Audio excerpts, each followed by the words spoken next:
Assalamualaikum warahmatullahi wabarakatuh. Alhamdulillahirabbil alamin. Wa bihi nasta'inu ala umurid dunya waddin. Wassalatu wassalamu ala asrafil anbiya'i wal mursalin sayyidina wa maulana Muhammadin wa ala alihi wa sahbihi ajma'in. Rabbi shrah li sadri wa yassir li amri wa hlul 'uqdatam min lisani yafqahu qawli. Amma ba'du. Yang kami hormati, yang kami sayangi, anak-anakku semuanya, kelas 12. Saya doakan mudah-mudahan kalian semua itu dalam keadaan sehat walafiat, selalu dalam lindungan Allah, selalu diberikan kemudahan dalam urusan, khususnya dalam urusan pembelajaran atau pendidikan. Anak-anakku kelas 12, di sini Pak Angga akan menjelaskan materi yang pertama, yaitu yang berkaitan dengan berpikir kritis dan demokrasi. Nah, apa sih berpikir kritis itu dan apa sih demokrasi itu? Sebenarnya kata-kata ini sudah tidak asing di benak kita, sudah familiar, ya, sering kita dengar. Kritik, demokrasi itu apa? Kritik itu adalah sesuatu ungkapan, ya, atau saran kepada orang lain, tapi saran yang membangun, bukan yang menjatuhkan, untuk lebih baik. Demokrasi sendiri itu suatu sistem yang dimana semua orang itu berhak menyalurkan pendapatnya bebas, ya, tapi tetap dalam koridor norma-norma dan adab. Nah, ya, kita boleh mengkritiki seseorang, baik itu dalam dunia pendidikan, baik itu berteman, ya, di lingkungan kita, dalam keluarga, itu boleh, ya, tapi tetap ingat, tapi tetap dalam koridor, ada batasannya. Cara menyampaikannya juga harus diperhatikan. Mengkritik jangan sampai menjatuhkan orang lain, itu tidak boleh. Demokrasi sendiri kalau kita lihat secara global, garis besar, ya, garis besarnya bangsa Indonesia sendiri menerapkan sistem demokrasi, yaitu semuanya bebas berpendapat, bebas mengutarakan usulannya, pendapatnya kepada pemerintah, ya, dari rakyat untuk rakyat dan kembali ke rakyat, gitu ya. Ini secara gambaran sementara terkait dengan demokrasi. Nah, demokrasi kalau dalam Islam itu dikenal dengan istilah musyawarah. Ya, musyawarah, di sana musyawarah itu apa ya? Mengajukan pendapat, usulan, ya, untuk apa ya? Untuk menentukan suatu tujuan yang sama. Itu musyawarah. Ya, usul ini si A, usul si B. Seperti itu. Intinya nanti akan ketemu titik temunya. Itu yang dinamakan musyawarah. Oke, itu sebagai prolog, sebagai awalan saja. Dalam pembahasan ini, demokrasi dan berpikir kritis, ini tertuang dalam Al-Quran, surat Al-Imran ayat 190 dan 91, dan surat Al-Imran ayat 159, yang berbunyi untuk yang 190 dan 91, Bismillahirrahmanirrahim. Inna fi khalqis samawati wal ardi wa ikhtilafil laili wan nahar la ayatin liulil albab alladzi yadhkurunallah qiyaman wa qu'udan wa ala junubihim wa yatafakkaruna fi khalqis samawati wal ard rabbana ma khalaqta hadza batilan subhanaka faqina adzabannar. Ini Al-Imran 190 dan 191. Sedangkan surat Al-Imran yang lain 159 yang berkaitan dengan demokrasi, kalau 90 dan 91 itu berkaitan dengan berpikir kritis, berpikir. Nah, ini untuk selanjutnya Al-Imran 159 demokrasi, berkaitan dengan demokrasi atau musyawarah. Bismillahirrahmanirrahim. Fabima rahmatim minallahi lintalahum walau kunta faddan ghalidhal qalbi lam faddu min haulik fa'fu anhum wastaghfir lahum wasyawirhum fil amr fa idza azamta fatawakkal 'ala Allah innallaha yuhibbul mutawakkilin. Itu dua ayat itu yang perlu kita pelajari ya, karena temanya ada di dalamnya semuanya. Oke. Apa sih artinya dari surat Al-Imran 190 dan 91?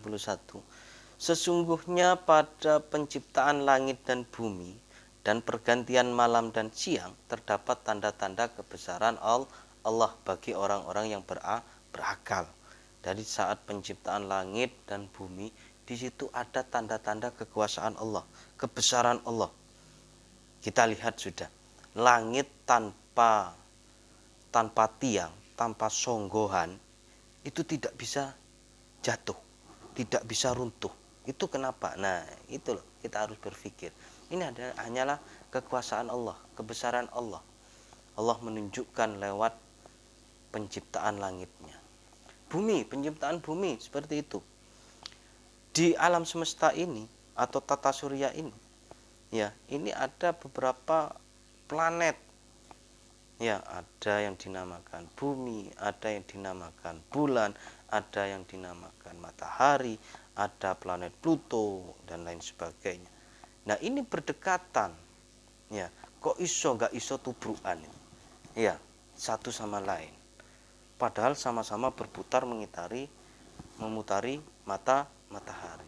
Seandainya salah satu dari makhluk Allah ini, ciptaan Allah ini, purek siji wis mandek, jrek, tidak berputar, maka dia akan merusak tatanan perputaran ini, akan mengakibatkan sesuatu yang buruk sudah.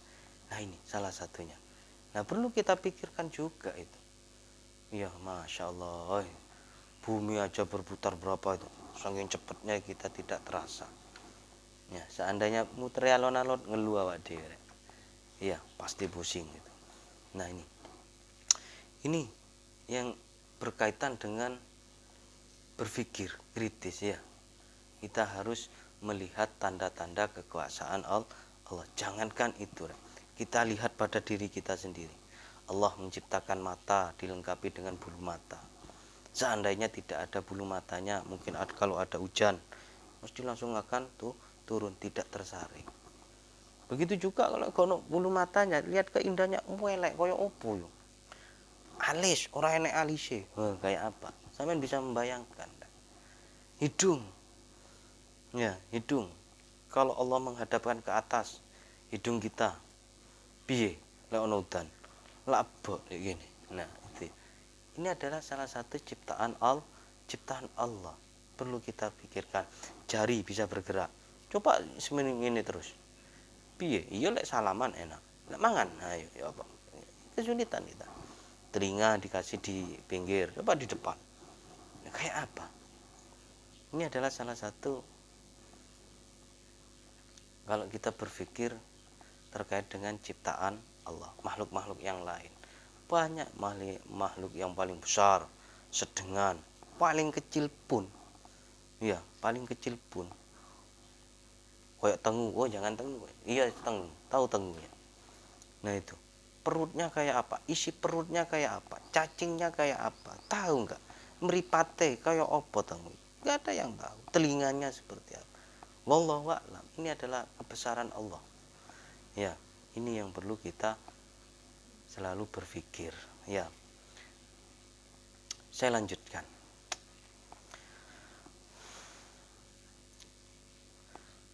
Pergantian malam dan siang. Ada malam, ada siang. Allah mesti menciptakan sesuatu itu berpasang-pasangan, ya, ada laki-laki, ada perempuan, gitu. Ada malam, ada siang, ya, mesti.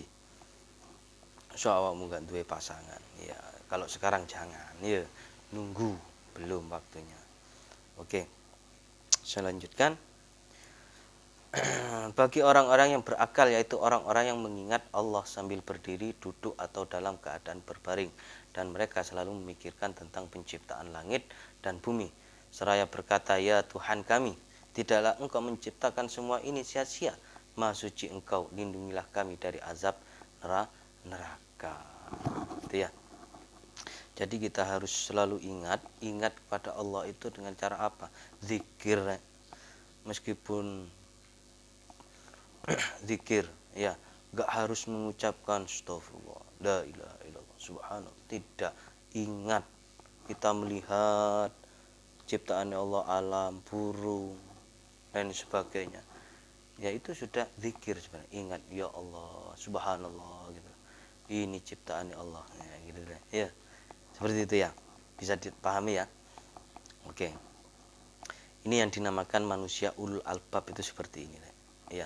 Dia seseorang makhluk Allah, manusia yang selalu ingat kepada Allah sambil berdiri, saat berdiri, duduk, dalam keadaan berbaring, ya, selalu ingat kepada Allah sesuai dengan nama masjid kita, ya, SMK Negeri Pasiran adalah Masjid Ulul Albab.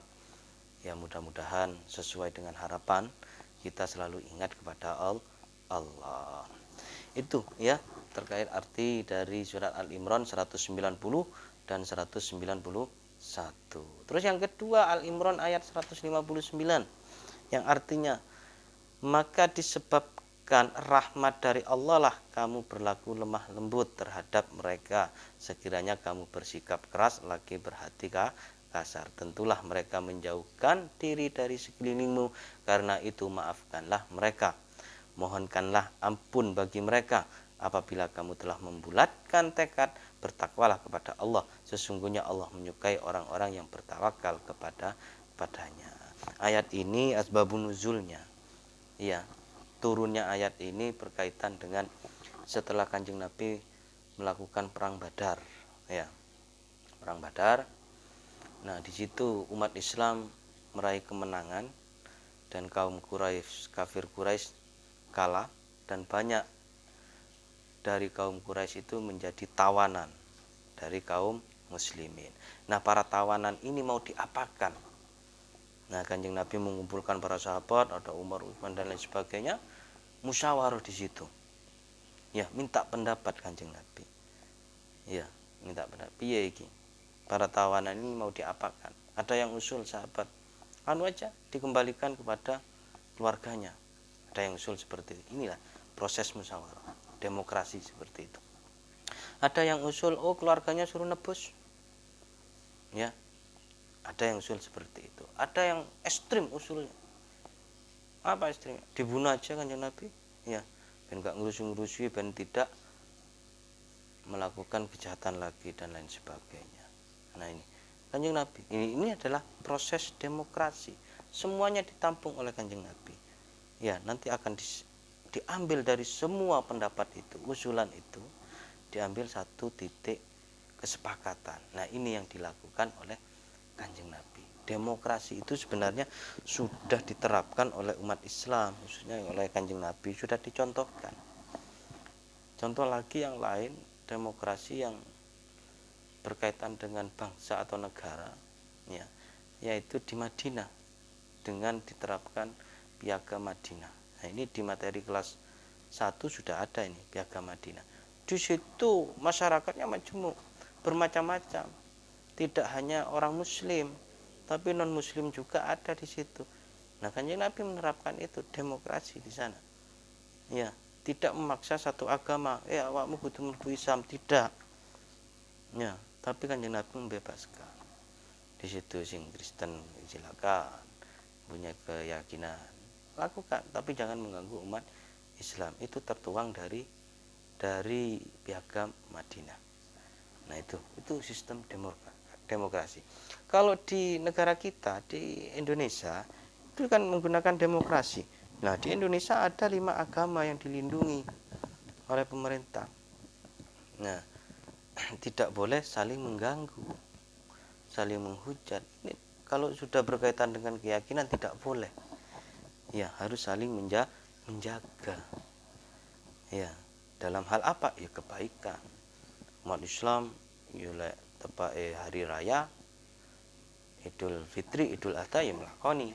Umat Kristiani yang lain tidak boleh. Begitu juga sebaliknya. Kita tidak boleh mengikuti upacara keagamaan mereka. Itu yang berkaitan dengan keyakinan. Tidak boleh. Lakum dinukum waliyadin. Agamamu ya agamamu, agamaku ya agamaku. Gitu ya. Juga dicontohkan lagi yang berkaitan dengan ini akhir-akhir ini ada berita yang dari mana itu Timur Tengah atau mana itu ya terkait dengan Masjid Utopia atau apa itu ya dulu itu di Islam itu ada itu ceritanya itu yaitu Raja Mahmud Alauddin ya atau Raja Mahmud, saya pernah lihat itu videonya, filmnya ya. Saat Konstantinopel ditaklukkan oleh umat Islam, nah dengan peperangan yang terkenal dengan namanya Perang Salib, ya kaum non Muslim atau di sana semuanya berkumpul di tempat itu, di Utopia itu. Nah saat Sultan Mahmud ini masuk, mereka penduduk sana itu merasa ketakutan, waduh ini dibantai ini. Ternyata beda. Mereka dibebaskan, disuruh pulang ke rumahnya masing-masing, lakukan agamanya ibadahnya sendiri-sendiri, keyakinannya sendiri-sendiri, tidak memaksakan untuk masuk Islam. Ini demokrasi. Ya, seperti itu ya. Oke, oleh karena itu Kanjeng Nabi juga bersabda terkait dengan berpikir kritis yang diriwayatkan oleh Abu Nuaim ya, yang berbunyi tafakkaru fil khalqi wala tatafakkaru fil khalqi. Berpikirlah tentang ciptaan Allah dan janganlah engkau berpikir tentang hakikat penciptanya. Nah, ini terkait dengan berpikir kritis lagi ya. Jadi kita itu hanya diperintahkan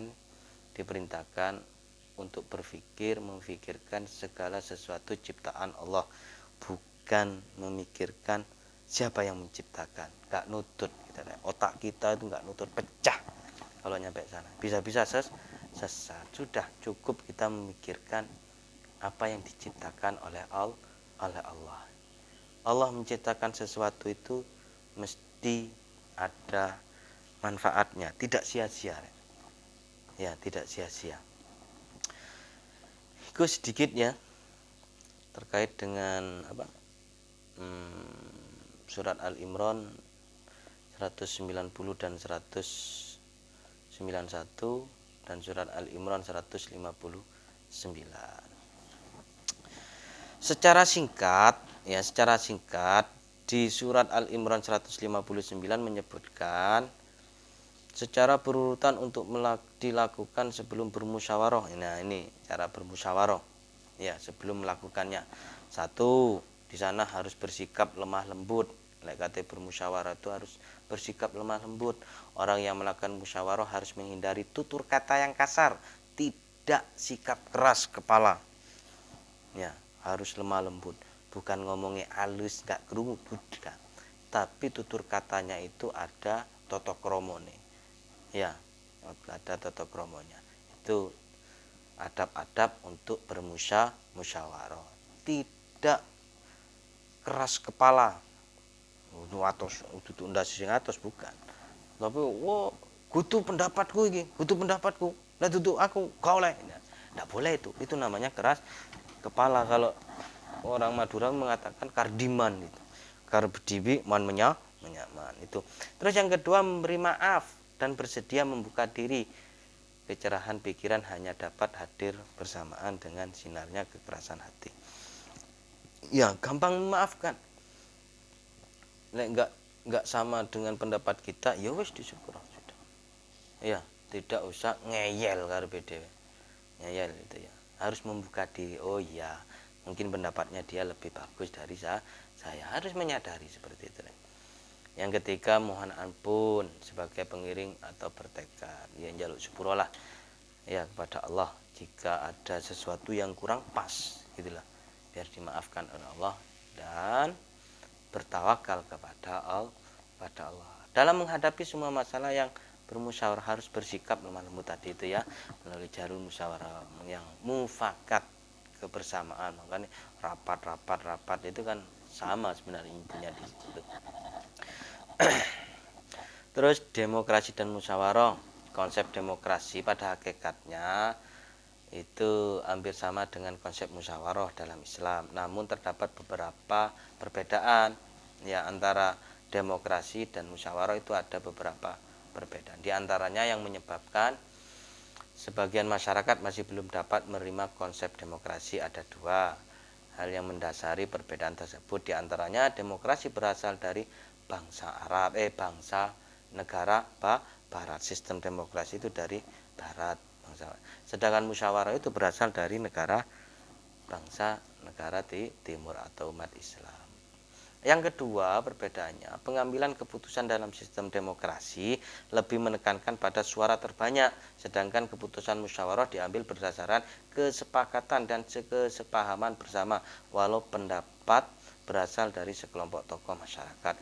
Namun terlepas dari dua pemahaman tersebut, demokrasi dan musyawarah memiliki tujuan yang sama, yaitu menghasilkan keputusan yang dapat diterima oleh setiap kalangan atau mayoritas dan kalangan minoritas. Tidak boleh harus memperhatikan kelompok yang terbesar, kelompok yang terkecil. Ya harus sama-sama menerima. Tujuannya di situ, hasilnya harus sama-sama seperti itu. Adapun makna yang terkandung dalam musyawarah adalah sebagai berikut. Setiap manusia memiliki kedudukan, hak dan kewajiban yang sama. Itu kalau musyawarah ya. Podo hae, boleh berpendapat. Ya kewajibannya juga boleh. Setiap orang tidak boleh memaksakan kehendak kepada orang lain. Kudu makso, enggak boleh. Kudu meloan pendapat gini, tidak boleh. Setiap orang mengutamakan musyawarah dalam mengambil, harus mengutamakan. Setiap orang menghormati dan menjunjung tinggi keputusan. Hasilnya harus kita patuhi, harus kita junjung bersama-sama, meskipun itu bukan usulan kita, harus nerimo impantum usulan ya Bang, hasilnya. Setiap orang mengutamakan kepentingan bersama di atas kepentingan pribadi atau golongan. Ya, maslahatnya harus kita cari. Maslahat ini kepentingan orang banyak, bukan kepentingan diri sendiri. Setiap orang memberikan kepercayaan kepada wakil-wakil yang dipercaya untuk melaksanakan musyawarah. Begitu nggih, anak ya. Sekarang manfaat berpikir kritis. Ya, manfaatnya kita kalau berpikir kritis, pertama, memiliki banyak solusi jawaban ide kreatif. Membiasakan diri berpikir kritis akan melatih kita memiliki kemampuan untuk berpikir rasional.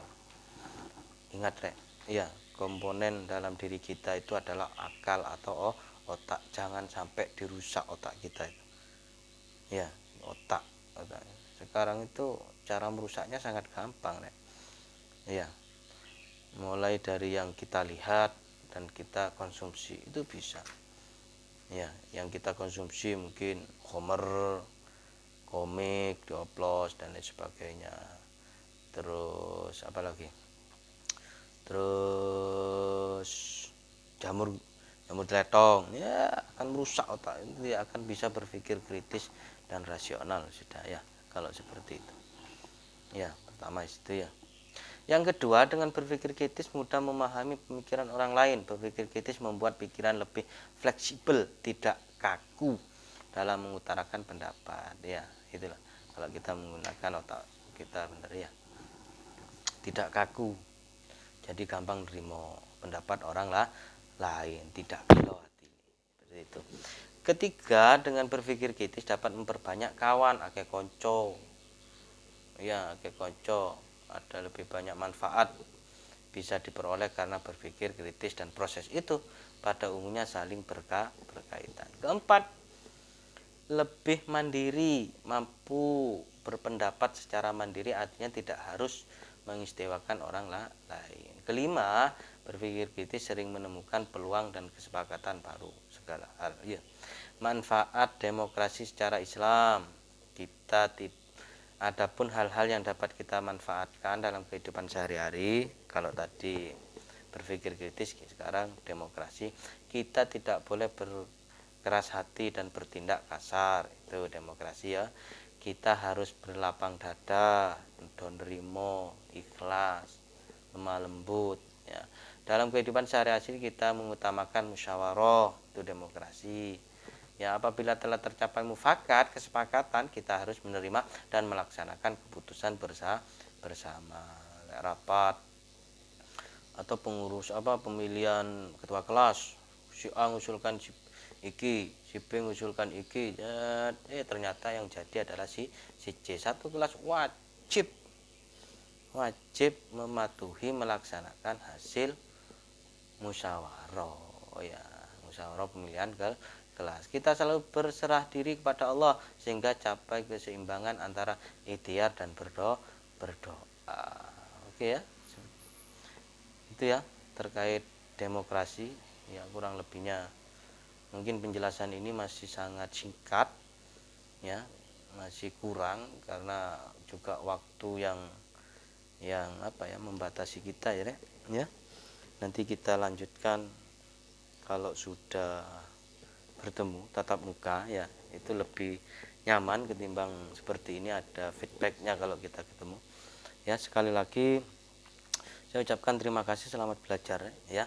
Silakan cari referensi di manapun ya yang jelas ya. Jika ada pertanyaan, sesuatu yang kurang dipahami ya, silakan langsung japri Pak Angga aja sudah ya. Begitu ya.